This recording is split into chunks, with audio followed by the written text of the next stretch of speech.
ಸಮಸ್ತ ನನ್ನ ಹಡಪ ಸಮಾಜ ಬಾಂಧವರಿಗೆ ದೇವ ಹಡಪದ್ ಮಾಡುವ ನಮಸ್ಕಾರಗಳು.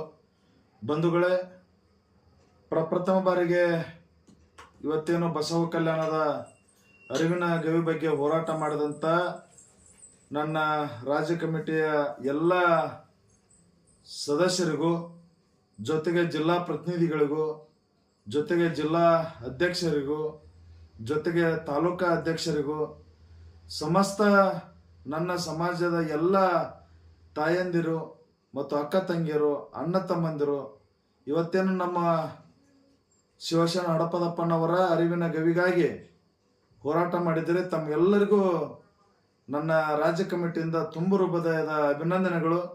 ಇದೇ ರೀತಿ ನಮ್ಮ ಹಕ್ಕಿಗಾಗಿ ನಾವೆಲ್ಲ ಹೋರಾಟ ಮಾಡಿದರೆ, ಸಮಾಜ ಹೋರಾಟ ಮಾಡಿದರೆ ಗಟ್ಟಿ ಆಗುತ್ತೆ, ವೇದಿಕೆ ಮಾಡಿದರೆ ಕೆಲವೊಮ್ಮೆ ಅಸಮಾಧಾನ ಆಗುತ್ತೆ. ಅದಕ್ಕೋಸ್ಕರ ನಾವೆಲ್ಲರೂ ಸೇರಿ ಮುಂದಿನ ಪೀಳಿಗೆಗಾಗಿ, ಇತಿಹಾಸಕ್ಕಾಗಿ ಹೋರಾಟ ಮಾಡೋಣ.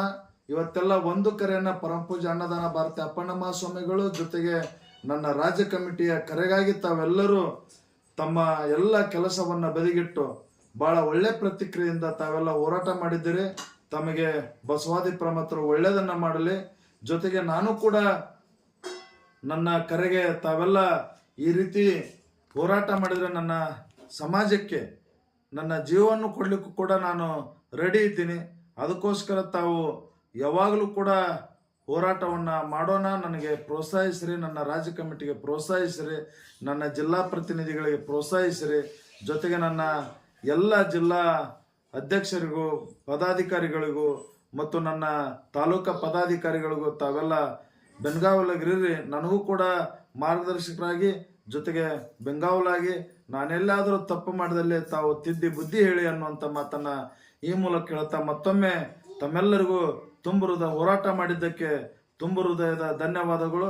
ಈ ಹೋರಾಟ ಮುಂದೆ ಬಸವ ಕಲ್ಯಾಣದಲ್ಲಿ ಉಗ್ರ ಹೋರಾಟ ಮಾಡೋಣ. ಇಷ್ಟಕ್ಕೆ ನಮ್ಮ ಶರಣರ ಮೂರ್ತಿ ಪ್ರತಿಷ್ಠಾಪನೆ ಆದರೆ ಬಿಡೋಣ, ಇಲ್ಲವಾದರೆ ಅತ್ಯಂತ ಹೋರಾಟ ಮಾಡುವ ಮೂಲಕ ಈ ಏನು ಬಸವ ಕಲ್ಯಾಣದ ಪಂಚ ಕಮಿಟಿ ಮತ್ತು ಪ್ರಾಧಿಕಾರ ಮತ್ತು ಅಲ್ಲಿಯ ಉಸ್ತುವಾರಿ ಸಚಿವರಿಗೆ ಮತ್ತು ಅಧಿಕಾರಿಗಳಿಗೆ ತಕ್ಕ ಪಾಠ ಕಲಿಸೋಣ ಅಂತೇಳಿ ತಮ್ಮೆಲ್ಲರಿಗೂ ಮತ್ತೊಮ್ಮೆ ನಮಸ್ಕರಿಸಿ ಜಯವಾಗಲಿ ಅಪ್ಪಣ್ಣ ಶರಣರಿಗೆ.